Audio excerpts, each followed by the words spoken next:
Hello and welcome to IST. I'm Siddharth Varadarajan and my guest today is Mr. Ali Akbar Torkan, Chief Advisor to President Hassan Rouhani of Iran, a very important man in the Iranian system. Of course, you've worn a wide variety of hats in your career as an Iranian politician, as an Iranian personality. You were Minister of Defense many years ago, and are now one of the closest advisors of President Rouhani, focusing, of course, as you mentioned, on economic issues. I'd like to start by asking you the most obvious question. Yeah. Iran, the principal source of income for Iran globally is oil or hydrocarbons. The price of oil has fallen dramatically in the last 2 or 3 months. What kind of an impact is this having on Iran's domestic finances and on Iran's economic health? Clearly, the effect must be quite catastrophic. Bismillah ar-Rahman ar-Rahim. As you mentioned, oil and gas does have a major role in Iran economy, especially for government budget. But there is about 3 years that because of sanction, we have lost 60% of the capacity of oil export of Iran. So the amount of oil that we are exporting today is something about 1.4 million barrels a day.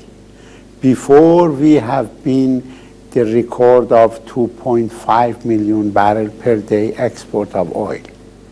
By this huge amount of decrease in export of oil for Iran within last 3 years, we have lost a huge amount of our income. But we were able to manage our economy, manage our budget, and continue with the existing situation. Now another drop has been happened, drop of oil, even with the amount of export that we have now.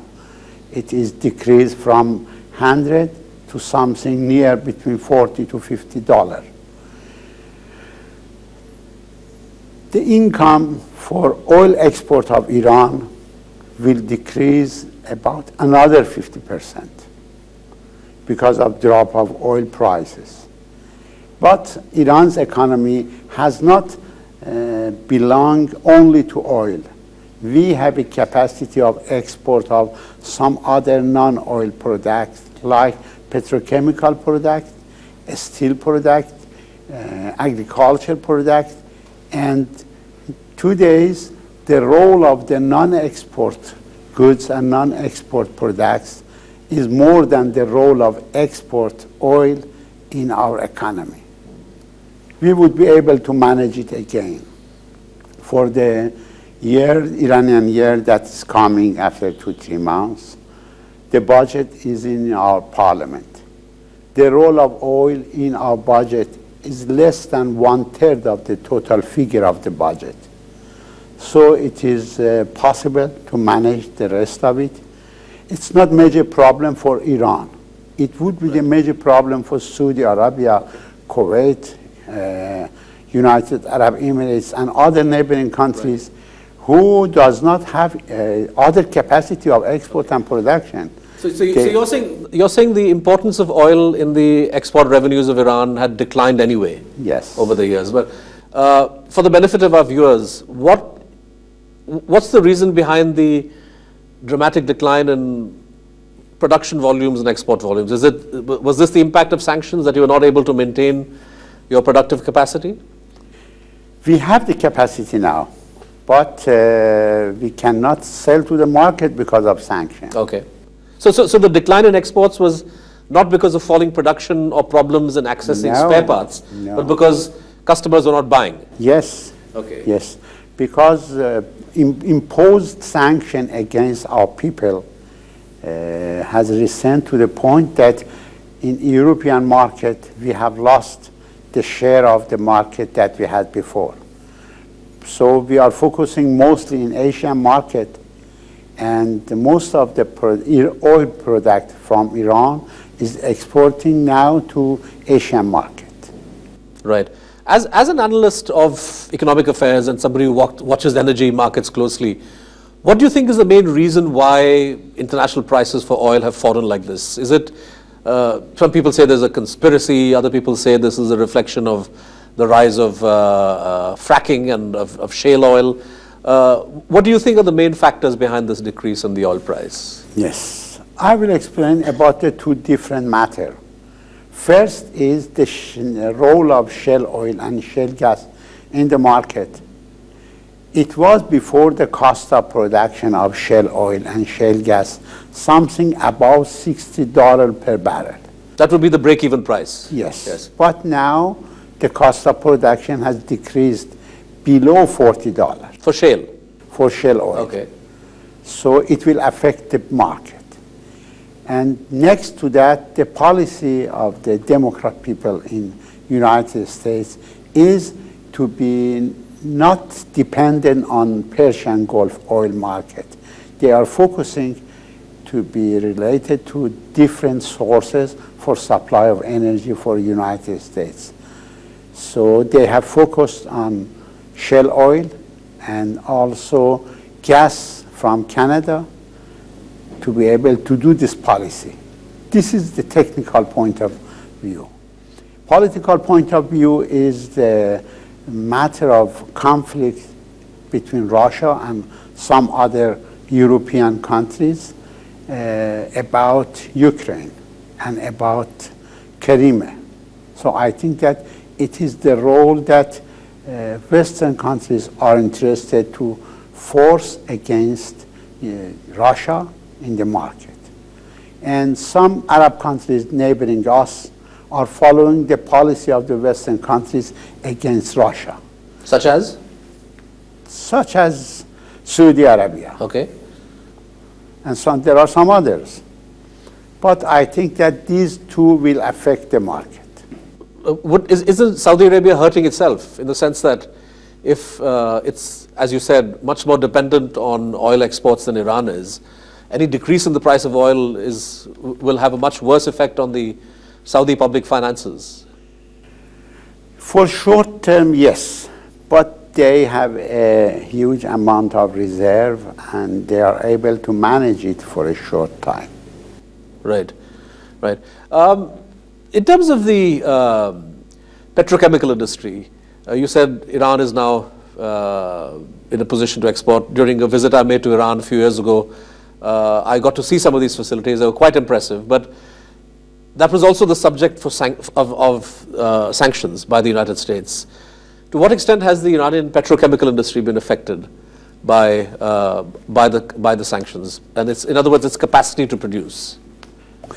You know that the existing capacity of petrochemical product in Iran is 60 million ton totally in different products.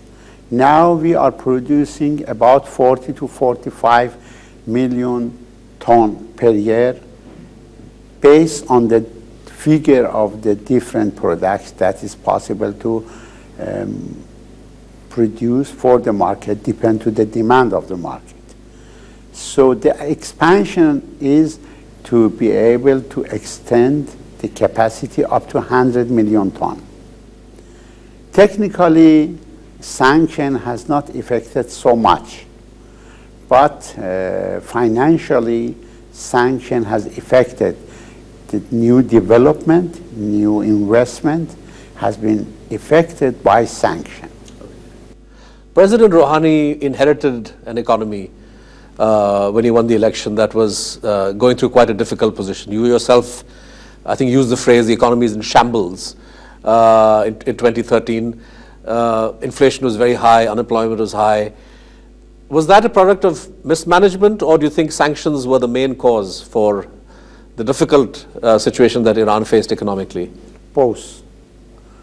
Up to 3 years ago, that sanction against our banking system and oil export has affected. It was not because of sanction. Sanctions were continuing, but the most affected our economy was management. So mismanagement has affected a lot. But after 3 years ago, that sanction against banking system and against oil production and oil export, it will affect it more than before in our economy. Right. One of the accomplishments of President Rouhani has been to more than halve the rate of inflation. How did he go about doing that? Was this by cutting back on public expenditure, or what are the main tools that he relied on to bring inflation down? Policy of monetary was the base of that. Because before, some part of the budget has been related to borrow from central bank or creating money in the market, and huge volume of the money in the market. It was not balanced with the rate of growth in Iran. Rate of growth was something, and rate of growth in monetary was something else. So this was unbalancing in the economy. Have you found a greater interest on the part of foreign investors? I know that you look after special economic zones, for example. Is there greater interest now that Iran and the US, or Iran and the P5+1 are talking about finding a nuclear solution? Is there more willingness on the part of other countries to invest inside Iran, or are they still reluctant to do so? Yes, we are interested for that because we are a member of the international community, and we believe that all the countries are related together in economy, in export, in knowledge, in technology, and everything. So capital market is not something separate from the other area of the market.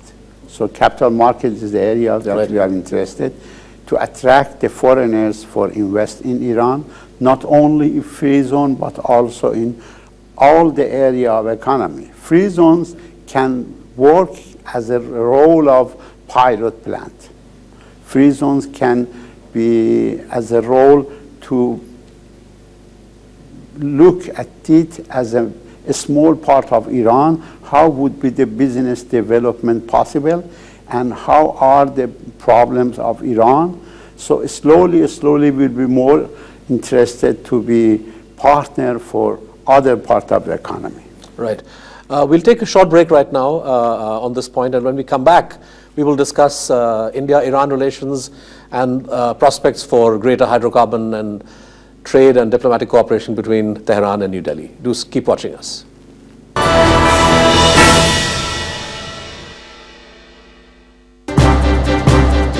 On the show this week, we have a very special personality. He's the 11th President of India, Professor APJ Abdul Kalam.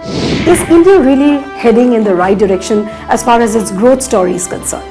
Our parliament should work for that more time on development politics. Innovation and learning always go together, but this is not happening in India. National policy we need, but how much you should commit for innovation.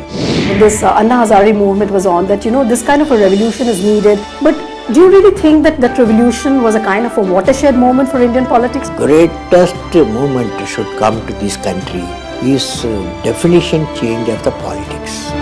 Watch To The Point with the Missile Man of India, APJ Abdul Kalam, only on Rajya Sabha television.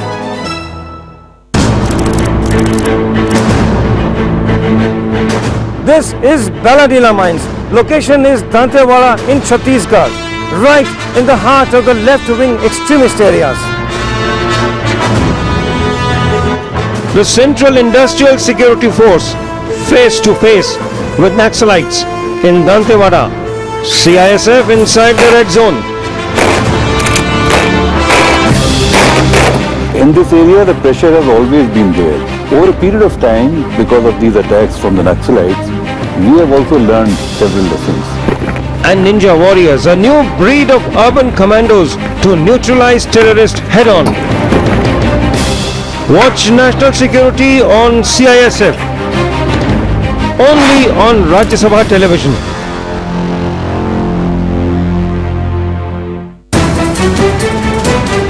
A new government in New Delhi. New faces. People are not investing because they are scared of your tax administration. New thinking. The auction process is a fair and good process. You cannot have a one-size-fits-all reform policy. For insights and perspective. judiciary should be more concerned about corruption within itself. The Modi government slogan of अच्छे दिन आने वाले हैं. Soon the people's slogan will be हमारे पुराने दिन लौटा दो. The biggest show on economic policy. Watch State of the Economy.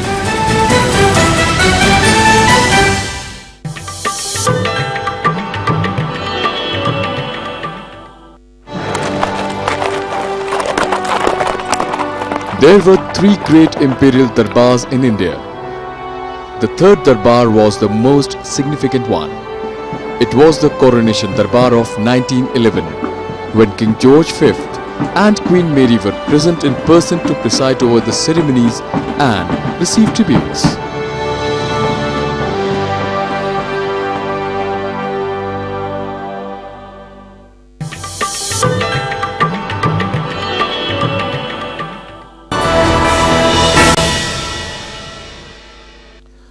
Welcome back to IST. My guest today is Mr. Ali Akbar Torkan, advisor to the President of Iran, President Rouhani.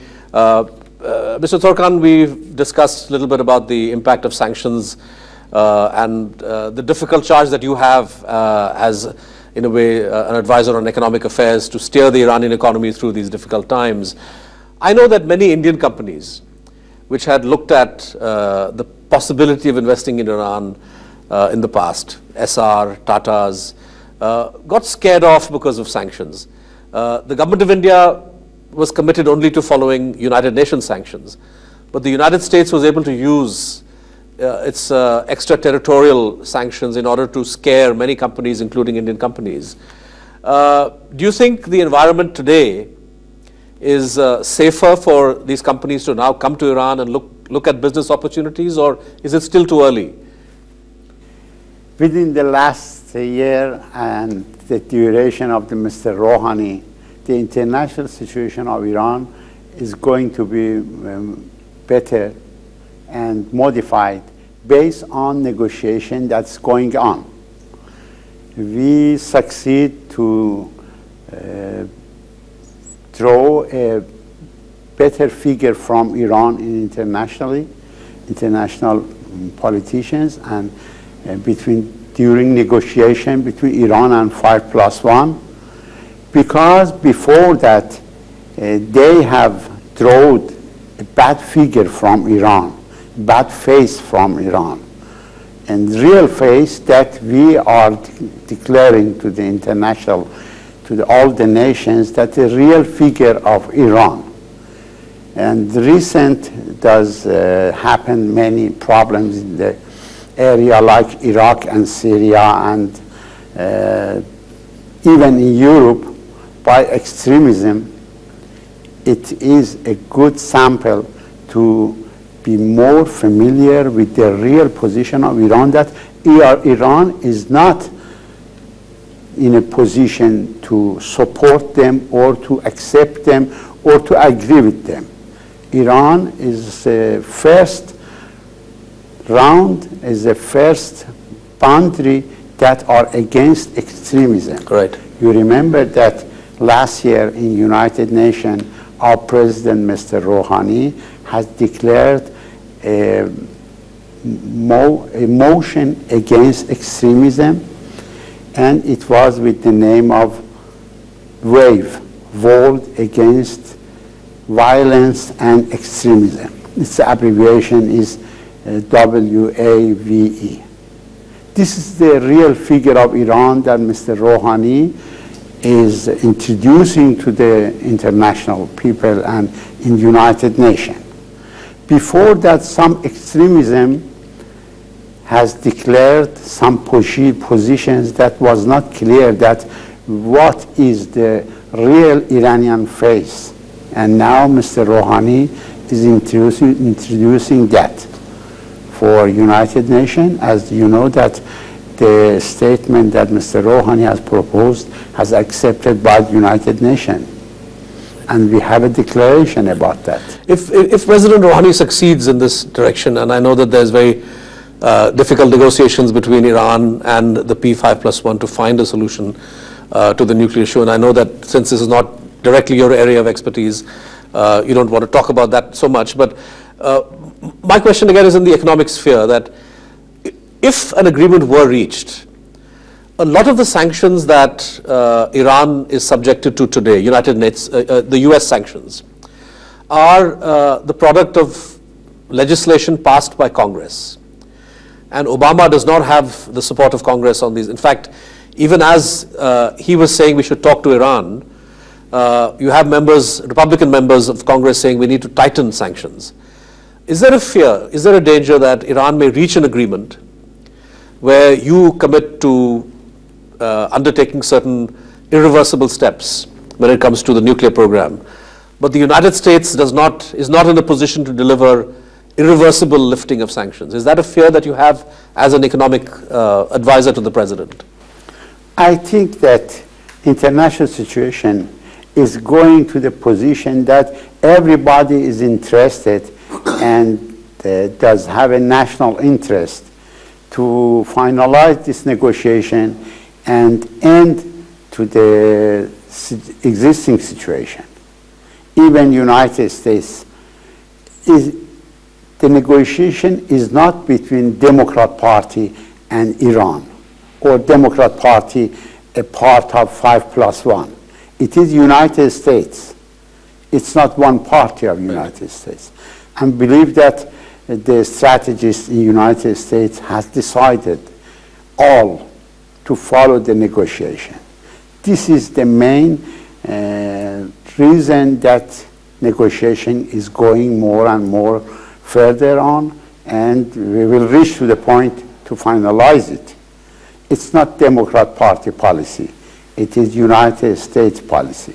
And within Iran, is there consensus politically that having this kind of a settlement is in Iran's interest? I read recently when the Foreign Minister Javad Zarif briefed the Majlis after the discussion, even though the majority of members backed him, but there was a large number of MPs who were not happy.